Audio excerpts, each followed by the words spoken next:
ለበርካቶቻችን በውሃ ውስጥ የሚኖሩ የተለያዩ የባህር እንስሳት የሚገኙበትን አኳሪየምን ስናስብ ቀድሞ በህሊናችን የሚመጣው ዱባይ ሞል ነው። ለአይን ማራኪ ውብ የሥነ ፍጥረት አስደማሚነት የሚታይበትን ይህን የዱባይ ሞል አኳሪየምን ለመጎብኘት በዓመት በሚሊዮኖች የሚቆጠሩ ቱሪስቶች ወደ ዱባይ ይተማሉ። የሕፃናት ዓለምን ስናስብም የምንጠራው በተመሳሳይ የኤምሬት ሞሉን የበረዶ ሸርተቴን ያካተተውን የመዝናኛ ስፍራ ነው።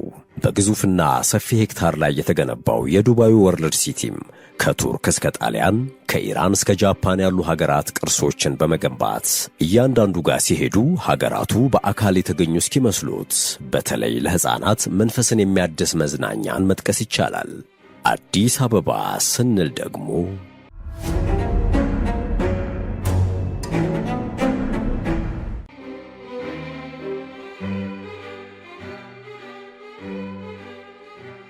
ሰላምና ጤና በያላችሁበት የምድር ዳርቻ የምንመኝላችሁ የመሿለኪያ ቤተሰቦች ለዛሬ በእናንተው ጥያቄና ጥቆማ መሰረት እጅግ አስደማሚ ስለሆኑት አዲስ አበባ ላይ ግንባታቸው በመጠናቀቅ ላይ ስለሚገኙትና እንዲህም ይቻላል እንዴ ስላስባሉት የሕፃናት ዓለምና የአዲስ አኳሪየም ፓርክ እናወጋችኋለን። እንደተለመደው ይህንን ቪዲዮ ላይክ፣ ቻናሉን ሰብስክራይብ በማድረግ እንድንጀምረው እየጋበዝን ወደ መሰናዱ አለፈን።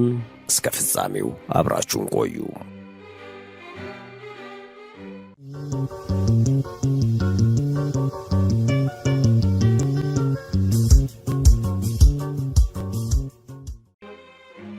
ከጥቂት ዓመታት በፊት የኢትዮጵያ መዲና የበርካታ ዓለም አቀፍ ተቋማት መናኸሪያ በሆነችው አዲስ አበባ ሕፃናት ልጆቻችንን እናዝናና ብንል አሁን ሥራ ያቆመውን ኤድና ሞል በመቀጠል ጋስክ ሞል ብለን በሦስተኛነት የምንጠራው እንኳ አንድ ለመድኃኒት ቢፈለግ የማይገኝበት ስሟ ከብዷት የጎበጠች ከተማ ነበረች አዲስ አበባ።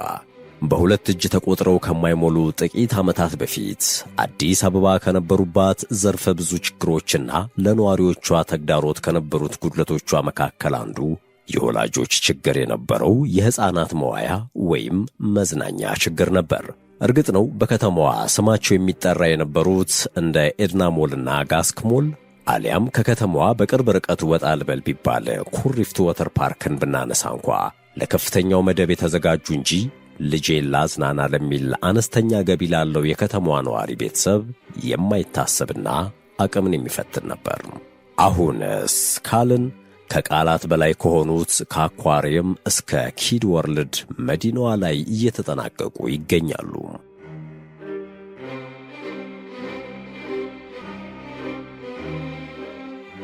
ሕፃናት የሚዝናኑበት ቀርቶ መሠረታዊ የአካል እንቅስቃሴ የሚያደርጉበት ቦታ ማግኘት ቅንጦት ሆኖ ቆይቷል። ይሁንና ከጥቂት ዓመታት ወዲህ በአፍሪካ እንደ አህጉር እየተስተዋለ ያለው መነቃቃት ሕፃናትን በተመለከተ የነበሩ አመለካከቶችንም ጭምር እየቀየረ ይመስላል። ነባርም ሆኑ አዳዲስ የሚገነቡ የከተማ አካባቢዎች ሕፃናትን ያማከሉና ለስነ ውበትም ትኩረት የሰጡ ይመስላሉ። የባህር ውስጥ ውበትን በከተማ አካባቢ ላሉ ነዋሪዎች ተደራሽ የሚያደርጉና ስነ ውበትን ማዕከል አድርገው የሚዘጋጁ የአኳሪየም ስፍራዎች በቱሪዝም ከሚያስገኙት ገቢ በዘለለ ለተተኪው ትውልድ የሚያበረክቱት የማነጽና የማስተማር አስተዋጽኦ ስርዓት እያገኘ መጥቷል። ከዚያም በተጨማሪ ሕፃናት ያለ ስጋትና መሸማቀቅ እንደ ሕፃን ቦርቀውና ተጫውተው በአእምሮም ሆነ በአካል ብቁ ሆነው እንዲያድጉ የሚረዱ ማዘውተሪያዎች እየተበራከቱ መጥተዋል።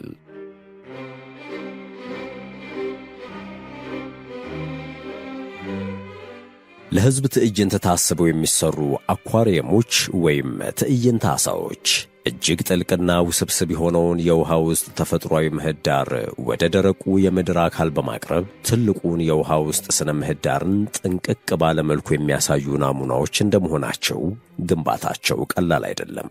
በአፍሪካ በርካቶቹ ሀገራት የባህር መዳረሻ ያላቸው እንደመሆኑ በርካቶቹ እነዚህን የውሃ ውስጥ ሕይወትን የሚያንጸባርቁ አኳሪየሞችን በቀላሉ እውን ማድረግ ይችላሉ የሚል እሳቤ ቢኖርም እውነቱ ግን የተለየ ነው።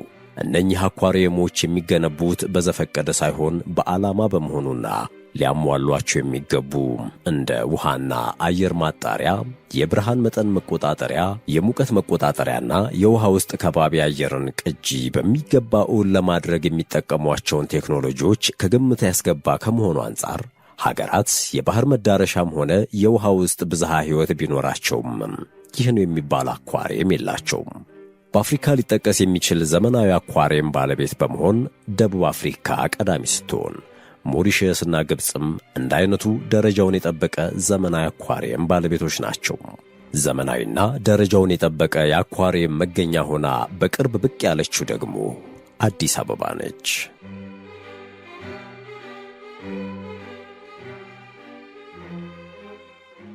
ለሕዝብ መዳረሻነት ታቅዶ የሚገነቡ አኳሪየሞች ያልተገደበ እይታን የሚያረጋግጡ ትላልቅ ፓናሎች የምድር ውስጥ ዋሻዎችንና የውሃ ውስጥ መልክዓ ምድርን ቅጂ እውን ማድረግ የሚጠበቅባቸው እንደመሆኑ እንዲህ አይነቶቹን አኳሪየሞች እንደ ልብ ማግኘት ይከብዳል። እንደዚህም ሆኖ ከተሳካላቸውና ከአፍሪካ ቀዳሚ የሆኑትን 4ቱን አኳሪየሞች ስንመለከት 2ቱ በደቡብ አፍሪካ፣ አንድ በግብፅና አንድ ደግሞ በሞሪሸስ እናገኛለን። እርግጥ ነው እነዚህ ሀገራት በተለይ ደቡብ አፍሪካና ግብፅ በምዕራባውያን ሀገራት በቅኝ የተገዙ የነበሩ በመሆናቸው የሚገነቡት መሠረተ ልማትም ምንም እንኳ በሀገሪቱ ሀብት የሚገነቡ ቢሆንም ማዕከል አድርገው የሚዘጋጁት የቅኝ ገዢዎቹንና የቤተሰቦቻቸውን ፍላጎት ነው። ምዕራባውያኑ በተለይ ለልጆቻቸው የሚሰጡት ቦታና ትኩረት ከፍ ያለ ቢሆንም ያንን ክብርና ትኩረት የአፍሪካውያኑ ሕፃናትም ማግኘት ይገባቸዋል የሚል አስተሳሰብ አልነበራቸውም። ይህ አይነቱ ኋላ ቀር አስተሳሰብ በሕዝብ ብቻ ሳይሆን በመሪዎቻቸውም ውስጥ ተሸንቅሮ በመቆየቱ ነው የአስተሳሰብ ለውጥ ለማምጣት ጊዜ የፈጀው። ዘግይቶም ቢሆን እውን የሆኑትን ስናይ በደቡብ አፍሪካ ከሚገኙት ውስጥ በደርባን የሚገኘው ዮሻካ ማሪን ወርልድ የተሰኘው አኳሪየምን እናገኛለን። Ushaka Marine World is a seaside jewel that offers wild adventures and unlimited fun.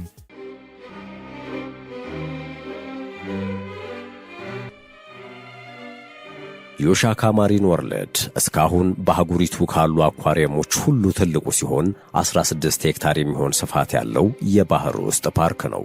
አኳሪየሙ የተገነባው በአንድ ግዙፍ የ1920 ካርጎ መርከብ ውስጥ መሆኑ መስህቡን ከፍ ከሚያደርጉት መገለጫዎች ውስጥ ነው። አኳሪየሙ ከ30 በላይ የቤት ውስጥና ከቤት ውጪ ርዕየ ትዕይንት ቦታዎች ያሉት ሲሆን ከነዚህ ለየት ያለ ደግሞ 8 ሜትር በ3 ሜትር ስፋት ያለው የመመልከቻ መስኮት፣ ለጎብኚዎች መመልከቻነት የሚያገለግል ኦፕን ኦሽን ወይም ገላጣ የባህር ክፍል፣ የውሃ ማቆሪያና ሻርኮችና የባህር እባቦች የሚገኙበት ዴንጀረስ ኦፍ ዘ ዲፕ በመባል የሚታወቀው ቦታ ዋናዎቹ ናቸው። በአኳሪየሙ ጎብኚዎች ወደ ባህር ውስጥ በመጥለቅ ተከልለው ያሉ ሻርኮችንና ከ1500 በላይ የዓሣ ዝርያዎችን ፊት ለፊት ለመመልከት ይችላሉ። አኳሪየሙ ቀኑን ሙሉ ልጆቻቸውን ይዘው እየተዝናኑ ለማሳለፍ ለሚፈልጉ ቤተሰቦች እጅግ የተመቸና የውሃ ፓርክን ጨምሮ ሌሎች በርካታ አገልግሎቶች ያሉት ነው። የአኳሪየሙ የመግቢያ ዋጋ ደግሞ 245 ራንድ ወይም 13 የአሜሪካን ዶላር ብቻ ነው።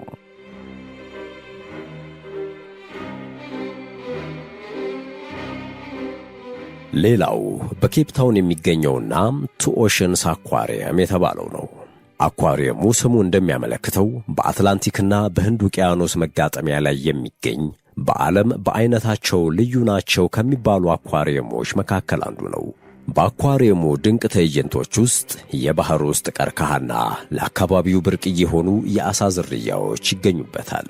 በአኳሪየሙ በርካታ ትዕይንተ ርዕዮች የሚገኙ ሲሆን በ2 ሚሊዮን ሊትር ውሃ በተሞላ ታንከር ውስጥ ለእይታ ያቀረቡት ጥርሳቸው የደመደመ ሻርኮችና ሌሎች ትልልቅ ዓሣዎች የሚስተዋሉበት ሴቭ አወር ሲስ ፋውንዴሽን የሻርክ ኤግዚቢትና ለአፍሪካ ልዩ የሆኑ ፔንጉዊኖች የሚስተዋሉበት ፔንጉዊን ኤግዚቢሽን ተጠቃሾቹ ናቸው። የዚህ መግቢያው ደግሞ $14 ነው።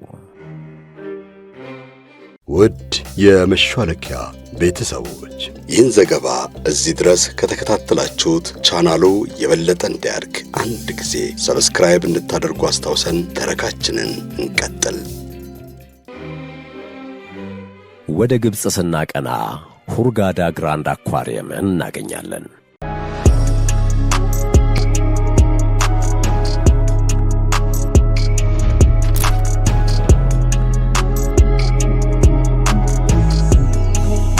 ይህ ቀይ ባህርን በጠርሙስ ወይም በመስታወት በመባል የሚታወቀው አኳሪየም በመካከለኛው ምስራቅና በግብጽ ትልቁ አኳሪየም ነው።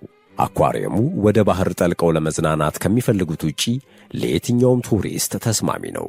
ከአኳሪየሙ ዋና ዋና መስህቦች ውስጥ ሻርክ ታናል በመባል የሚታወቀውና 24 ሜትር ርዝመት ያለው ከመስታወት የተሰራ የውሃ ውስጥ ዋሻ ዙሪያ ገባውን እየቃኙ ወክ እንዲያደርጉ የተዘጋጀ፣ በትነት የተሞላውና የተለያዩ የአፍሪካ አዕዋፋት፣ ቢራቢሮዎችና አዞዎች ያሉበት ሬን ፎረስት የተባለው ቦታ፣ እንዲሁም በግብጽ ምዕራባዊ በረሃ የተገኙ ናቸው የተባሉ የአሳ ነባሪ ቅሪተ አካላት የሚታዩበት ዌል ቫሊ ዋና ዋናዎቹ ናቸው። የዚህ አኳሪየም መግቢያ ዋጋ አካላችሁን ደግሞ ለእናንተ ወደ ኢትዮጵያ ብር መመንዘሩን እንተወውና $33 መሆኑን እንንገራችሁ።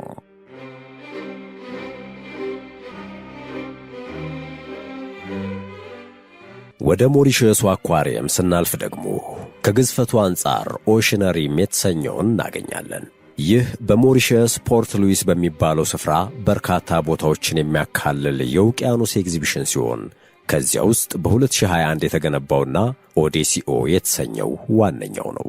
ኦዴሲኦ ማስካሬኒ በመባል የሚታወቁ የደሴት ስብስቦች ውስጥ 5500 ሜትር ካሬ ስፋት ላይ የተገነባ አኳሪየም ሲሆን በዋነኛነት የትዕይንት መስህብ የሚባለው እጅግ ግዙፍ በሆነ ታንከርና በውሃ ውስጥ ዋሻ አማካኝነት ሻርኮችና የተለያዩ የባህር ፍጡራን የሚታዩበት ግልጽ የባህር ኤግዚቢሽን አንዱ ነው።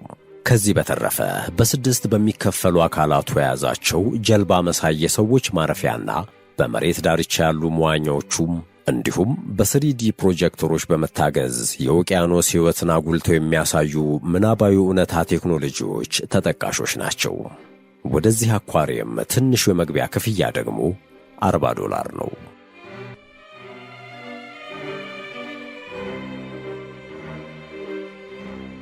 ሀገራችን ላይ ደርሰናል። ወደ ኢትዮጵያ ስንመጣ በቅድሚያ የምናገኘው በአንድነት ፓርክ ውስጥ የሚገኘው አነስተኛ መጠን ያለው አኳሪየም በቀዳሚነት ይነሳል። ይህ አኳሪየም በመጠን ከማነሱ በስተቀር በርካታ የዓሣ ዝርያዎችና የውሃ ውስጥ ነፍሳትን የያዘ መሆኑ በተለይ ለታዳጊዎችና ለተማሪዎች እጅግ ላቅ ያለ ጥቅም ያለው ነው። ነገር ግን አኳሪየሙ ከሚገኝበት ክፍል ጥበት አንጻር ጊዜ ወስዶ እንደ ልብ ለመጎብኘት ምቹ አለመሆኑ አንዱ ውስንነቱ ነው።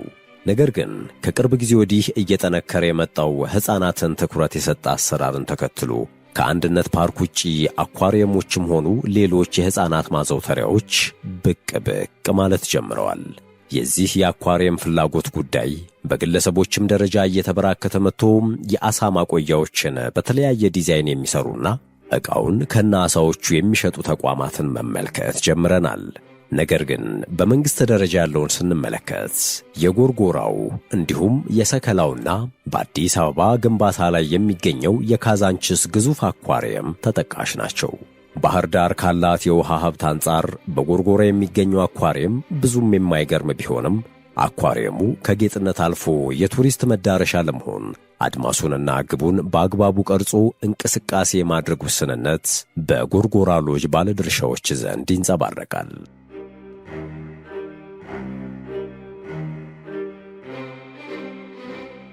ወደ አዲስ አበባ ስንመጣ ከቅርብ ዓመታት ወዲህ ሕፃናትና ወጣት ተኮር የሆኑ በርካታ ፕሮጀክቶች ተጠናቀው ወደ ሥራ የገቡ ሲሆን ለመጠናቀቅ ጥቂት የቀራቸው ሌሎች ግዙፍ የሕፃናትና የቤተሰብ መዳረሻ ስፍራዎችም አሉ። ከነዚህ ውስጥ በተለይ በካዛንችስ የሚገኙትን እንመልከት። በ4 ኪሎ እንጦጦ ኮሪደር በትንሹ 10 የሕፃናት መዝናኛ ቦታዎች ያሉ ሲሆን እነኚህም የአዲስ አበባ መስተዳደር ለማስገንባት ካቀዳቸው 1200 የሕፃናት መዝናኛ መዳረሻዎች ውስጥ የሚካተቱ ናቸው። በአዲስ አበባ ሕፃናትን ማዝናናት ለሚፈልግ ቤተሰብ የነበሩት ውስን አማራጮች ብቻ ከመሆኑ አንጻር እነኚህ የመዝናኛ ስፍራዎች አብዛኞቹ የቤት ውስጥ መዝናኛዎች ሲሆኑ ከቤት ውጭ ያሉና ሕፃናት እንደ ልብ አንጻራዊ እንቅስቃሴ ሊያደርጉበት ይችላሉ የተባሉት በግለሰቦች ይዞታ ስር ያሉና ዋጋቸውም የማይቀመስ በመሆኑ ለብዙሃኑ የከተማዋ ነዋሪ አገልግሎት ይሰጣሉ ለማለት አያስደፍርም። በመሆኑም የአዲስ አበባ ሕዝብ በእረፍት ቀናት ልጆቹን ትምህርት እየቀሰሙ እንደ ሕፃን የሚቦርቁበት ስፍራ ማግኘት የቅንጦት ያህል ሆኖበት ነበር።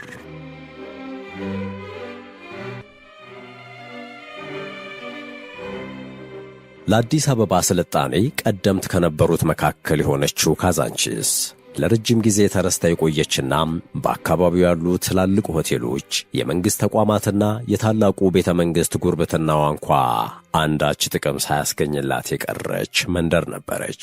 አሁን በካዛንቺስ ነገሮች ተቀይረዋል። አካባቢው የአንድነት ፓርክን ሳይጨምር በርካታ ሰማይ ጠቀስ ሕንፃዎች ያስዋቧት ከመሆኗ ባሻገር ተጨናንቆ የነበረው ሰፈርና መንደር ንጹሕና እንደ ልብ የሚንቀሳቀሱበት ሆኗል። ነገር ግን ካዛንቺስን ከፍ ያደረጓት ሁለት አበይት መዳረሻዎች አሉ። እነኚህም ግዙፍ አኳሪየምና ከነ ዲዚ ወርልድ የሚተካከለው የልጆች ዓለም ወይንም ኪድስ ወርልድ ይገኙበታል። ወደ ካዛንቺስ አካባቢ ስናመራ ከሚገጥሙን አስደናቂ ትዕይንት መካከል የአዲስ አኳሪየም ወይም የዓሣዎችን በር ፊሽ ጌት እናገኛለን። ይህ አኳሪየም በዐይነቱ ልዩ የሆነ የሥነ ሕንፃ ጥበብ የታየበት ሲሆን የከተማዋን ነዋሪዎችና ጎብኚዎችን ቀልብ እየሳበ ይገኛል። አኳሪየሙ የተገነባበት መንገድና የብርሃን አጠቃቀሙ በራሱ ትልቅ ትርኢት ነው። በውስጡም የተለያዩ የዓሣ ዝርያዎችና የውሃ ውስጥ ሕይወትን ማየት የሚቻልበት ለቤተሰብ መዝናኛነት ተመራጭ የሆነ ስፍራ ነው። ሕፃናት ስለ ባሕር ውስጥ ፍጥረታት የሚማሩበት፣ አዋቂዎች ደግሞ ከከተማው ጫጫታ ርቀው ሰላም የሚያገኙበት ቦታ ነው።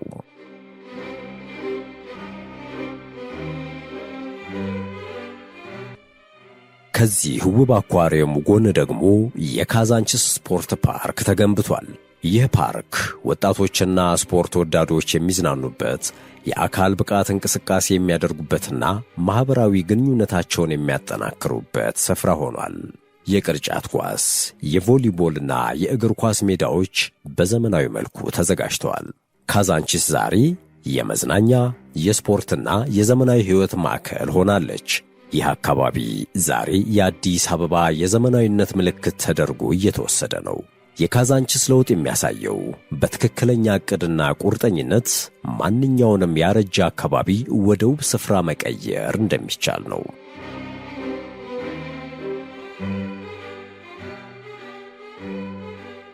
ለአዲስ አበባ ውብ ከሆኑትና በመጠናቀቅ ላይ ከሚገኙት መካከል በዚሁ በካዛንቺስ ሌላ አስደማሚ የሆነውን ኪድስ ወርልድ ወይም የሕፃናትን ዓለም እናገኛለን።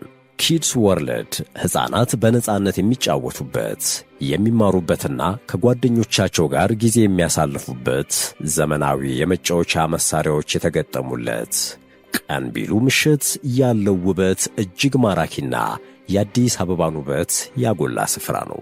በአጠቃላይ በ4 ኪሎ እንጦጦ ኮሪደር ላይ ብቻ ከ10 በላይ የሕፃናት መጫወቻ ስፍራዎችን ገንብታ ለአገልግሎት ያበቃችው አዲስ አበባ እንደ ስሟ አዲስ ከመሆን ባለፈ ለሕፃናትና ለቤተሰብ ምቹ ከተማ እየሆነች ትገኛለች።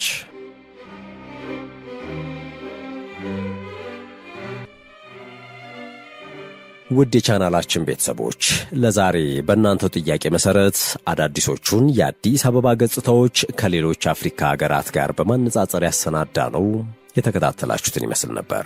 በቻናሉ ቢሰራ ወይንም ቢስተናገድ የምትሉት ጥቆማ ካለ በኮመንት መስጫው አጋሩን። በመጨረሻም አብራችሁን ስለቆያችሁ እያመሰገንን ለቻናሉ አዲስ የሆናችሁ ሰብስክራይብ በማድረግና የደውል ምልክቱን በማብራት አዳዲስ ተረኮችን ስንለቅ በቅድሚያ እንዲደርሷችሁ ማድረግ እንደምትችሉ በማስታወስ ተሰናበትን። ሰናይ ጊዜ በያላችሁበት።